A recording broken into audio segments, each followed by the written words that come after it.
kami dari kelompok 3 dengan studi kasus klasifikasi bunga menggunakan KNN dengan mengekstraksi warna RGB. Saya Nadia Mairila dengan NPM 23081010206. Di sini saya akan mempresentasikan mengenai kode dari program kelompok saya. Yang pertama, kita memiliki folder dengan judul Flower Classification, dan kita memiliki dataset seperti yang terdapat pada gambar. Pada dataset ini kita memiliki empat bunga, yaitu Cosmos, Daisy, Dandelion, serta Sunflower. Setiap dari data tersebut memiliki 80 data yang akan diklasifikasikan untuk 80 data training dan 20 data testing. Selanjutnya, setelah kami membuat file final project, akan muncul secara otomatis folder final project. Nah, pada folder final project ini terdapat folder settings.py. Ini berfungsi untuk menyeting dari final project ini. Nah, di sini saya memiliki tambahan, yaitu DB.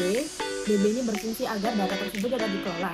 Serta saya memiliki tambahan lainnya, yaitu untuk static. Static ini untuk mengambil style.css yang telah saya buat, dan selanjutnya akan mengambil untuk data set bunga, yaitu database kami yang berisikan 320 data dari 4 jenis bunga.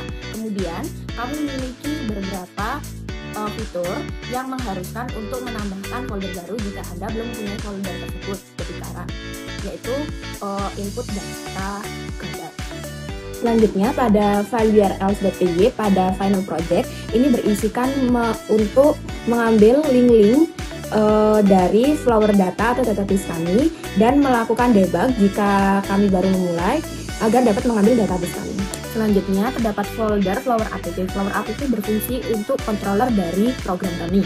Nah, pada ini kita memiliki model knn.py berfungsi untuk mengatur dataset pad, tabel pad, kemudian label dari pad ini, dan beberapa fungsi seperti dev untuk RGB, kemudian training model, hasil prediksi gambar, dan tes dari gambar tersebut. Nah, selanjutnya terdapat folder url.py pada folder flower app.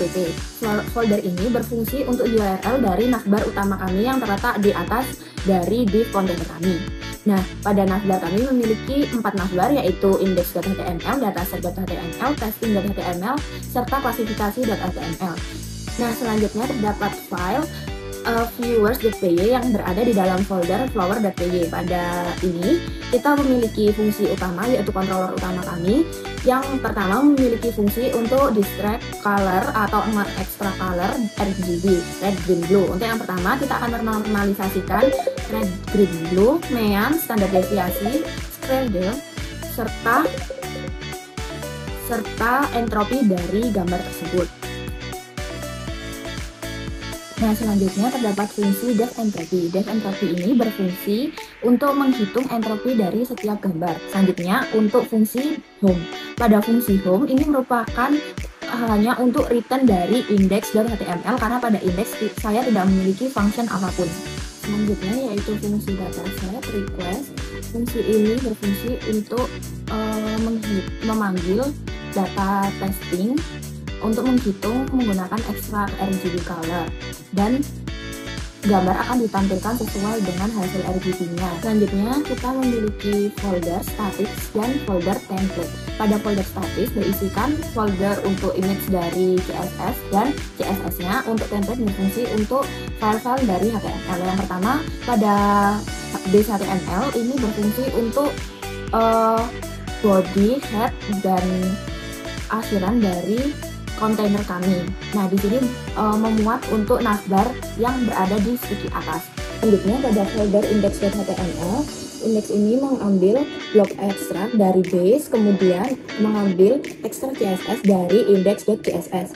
Pada ini kontennya terbagi dari kanan dan kiri. Untuk yang kanan untuk menampilkan gambar dari bunga, dan untuk yang kiri menampilkan klasifikasi bunga menggunakan KNN. Berikut merupakan tampilan dari index.html, terdapat gambar background bunga dan yang lainnya. Pada file dataset.html kurang lebihnya sama, hanya berbeda pada blok ekstrak CSS mengambil dataset.css.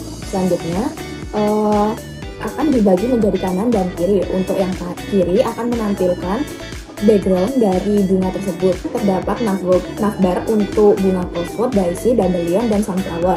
Berikut merupakan tampilan dari dataset dari HTML sesuai yang telah saya jelaskan tadi. Setiap navbar tersebut diklik, setiap jenisnya, maka background dari bunga akan mengikuti dari jenis bunga tersebut. Jadi saya akan menjelaskan mengenai testing. Di sini testing sendiri saya klasifikasikan di sini testing saya buat di sini. Nah, untuk testing sendiri saya ngambil evaluasinya itu dari metrik. Di sini saya pakai evaluasi metrik akurasi. Di sini saya pakai metrik biasa, metrik Johnson, terus saya cek akurasi, presisi sama recall-nya. Lalu ngambil data RGB dari datasetnya tadi. Di sini saya ngambil dataset bunga, lalu jenis-jenis bunganya. Terus di sini datanya kita proses kayak sama dataset tadi. Saya batasi 20 karena kita pakai data testing itu 20. Selanjutnya di bagian rendernya ini buat nge-return atau menampilkan hasilnya. Di sini tuh ada, terus di sini model KNN-nya yang untuk dibuat itu saya batas model, terus ngambil dataset dari data bunga, lalu folder, lalu di sini saya bikin metrik. Ini operasi dari bunganya nanti. Terus di sini bunganya itu kita ekstrak pakai ekstrak RGB features. Terus selanjutnya ini adalah untuk ngecek apakah data ini tadi, ngecek evaluasinya. Di sini saya pakai K-nya itu sampai 9, walau di jurnalnya itu sampai 5, tapi saya pakai sampai 9. Lalu di sini kita ambil Canis Newborn Classifier dari library Python-nya. Lalu di sini untuk menampilkan matriknya, operasi matriknya ada di sini. Terus return-nya itu nanti metrik. Terus selanjutnya untuk klasifikasi untuk testingnya sendiri, mohon maaf. Untuk testingnya di sini saya ngambil data testing dari testing CSS. Lalu ini buttonnya, lalu ini proses tampilannya. Kurang lebih seperti ini, nanti menampilkan rata-rata, standar deviasi, terus dan lain-lainnya, ada entropi juga. Lalu di bagian sini kita tabel evaluasi tadi, tabel evaluasi atau hasil evaluasinya. Lalu ini visualisasi, kita buat visualisasi juga. Lalu di bagian bawah ini ada JavaScript ya buat memperindah tampilannya aja untuk animasinya. Lalu kurang lebih CSS untuk testingnya seperti ini. Nah, untuk testingnya sendiri, ini di sini kita ngambil 20 data. Lalu ini 20 data untuk masing-masing bunga ya. Di sini benar ada rata-rata, standar deviasi, dan lain-lain. Terus ini untuk tabel klasifikasinya. Lalu untuk hasil evaluasinya. Nah, selanjutnya adalah gimana cara klasifikasi, kita bahas nanti. Di sini kita lihat modelnya dulu. Di sini untuk klasifikasi kita di view. Nah, proses klasifikasi ini saya ngambil file, karena kita pakai file. Terus selanjutnya di bagian bawah, maaf. Lalu selanjutnya di sini filenya kita proses, lalu untuk hasil dari proses filenya tadi kita simpan di predict image, atau kita pakai predict image sebagai library-nya buat ngecek. Terus untuk return hasilnya nanti ada hasil sama gambarnya tadi dimunculin lagi. Terus untuk tampilan HTML-nya nanti kurang lebih seperti ini. Kita ngambil data dari klasifikasi CSS, lalu kita nampilin tabel. Lalu jika hasil gambarnya tadi gambarnya dimasukkan, lalu keluar hasil klasifikasi dan hasil operasinya tadi benar bunga apa gitu. Terus ini CSS JavaScript buat memperindah juga. Terus kurang lebih nanti tampilan klasifikasinya itu kita pakai CSS dari sini. Nah, dari sini ini keyframe buat kalau misal layarnya dikecilin. Terus kurang lebih nanti klasifikasinya itu di sini seperti ini. Misal kita masukkan bunga Daisy. Nah, kita cek. Nah, terdeteksi sebagai bunga Daisy. Terus kita klasifikasi lagi di sini. Kita masukkan untuk jurnalnya sendiri itu tuh tujuannya adalah memprediksi bunga berdasarkan dua opsi, yaitu bunga dengan sama bentuk tapi berbeda warna, dan bunga dengan sama warna tapi berbeda bentuk tapi menggunakan fitur RGB gitu. Nah, di sini kita bisa cek sebelumnya bunga Daisy secara bunga matahari. Ini klasifikasi pertama yang dilakuin, yaitu bunga dengan sama bentuk tapi berbeda warna. Nah, di sini bisa dilihat ini tuh menghasilkan data yang lebih cocok dan terprediksi, tapi bisa saja untuk bunga yang selanjutnya ini antara bunga Dandelion dan juga Colescott. Bisa kita lihat di sini, Dandelion dan Colescott itu mempunyai warna yang sama tapi berbeda dalam bentuk. Jadi Dandelion itu kalau pakainya lebih sedikit daripada Colescott, tapi di sini klasifikasinya menghasilkan kalau ini benar bunga Dandelion. Selanjutnya untuk Colescott bisa kita cek.